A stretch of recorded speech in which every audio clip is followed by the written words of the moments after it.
ouverte.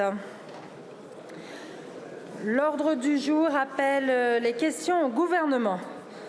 La première va être posée par Madame Élise Le Boucher pour le groupe La France Insoumise.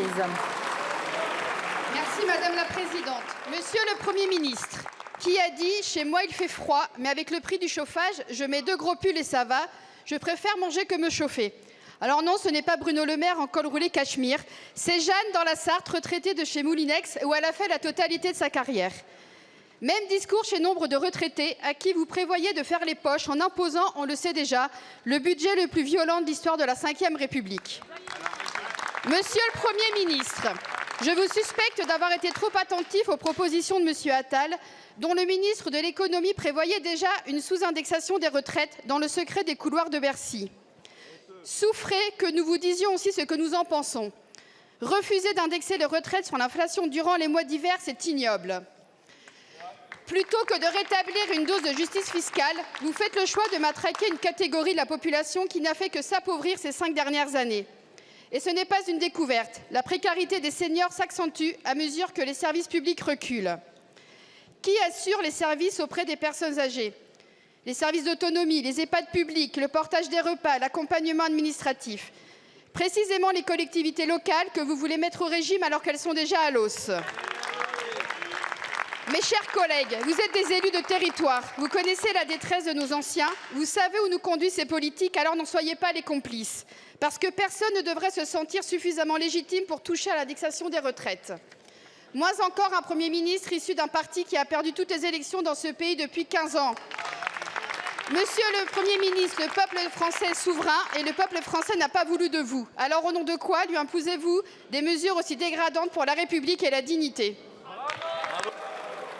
Je vous remercie.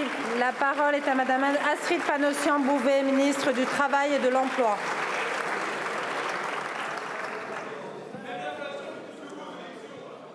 Merci Madame la Présidente, Mesdames et Messieurs les députés, Madame la députée Élise Le Boucher. Effectivement, le gouvernement a décidé de retarder de 6 mois la revalorisation des pensions de retraite hors minima sociaux qui sera faite en juillet 2025 et non en janvier. Le principe de l'indexation des retraites sur l'inflation est sauvegardé. La date est simplement décalée pour tenir compte du contexte exceptionnel des finances publiques et des bonnes nouvelles sur l'évolution des prix. Ce mécanisme de décalage est d'ailleurs similaire à celui mis en œuvre en 2014. L'objectif visé par le gouvernement est de tenir compte de l'évolution favorable de l'inflation au cours des derniers mois pour demander une contribution à l'effort collectif aux retraités dont le pouvoir d'achat a pu être préservé. En effet, les pensions ont été revalorisées de 5,3% en janvier, tenant compte du niveau très fort d'inflation en 2023. Entre-temps, l'inflation a baissé, bien plus que dans les anticipations des économistes, et est tombée à 1,2% en rythme annuel. Par ailleurs, le gouvernement a tenu à préserver les retraités les plus modestes. Les minima sociaux ne sont pas concernés et seront revalorisés. Et enfin, en complément des 600 000 personnes qui avaient bénéficié d'une revalorisation en septembre 2023, à nouveau, environ 850 000 personnes ont vu leur petite retraite revalorisée le 1er octobre, conformément aux engagements pris lors de la dernière réforme portée par Elisabeth Borne et Olivier Dussopt.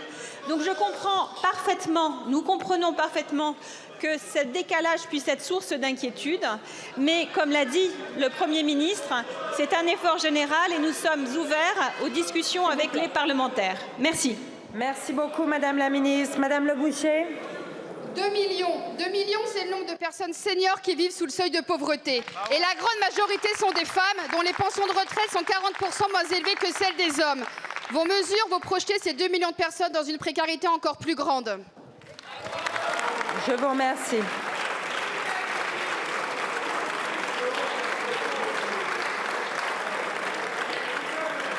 La parole est à Madame Béatrice Bellet.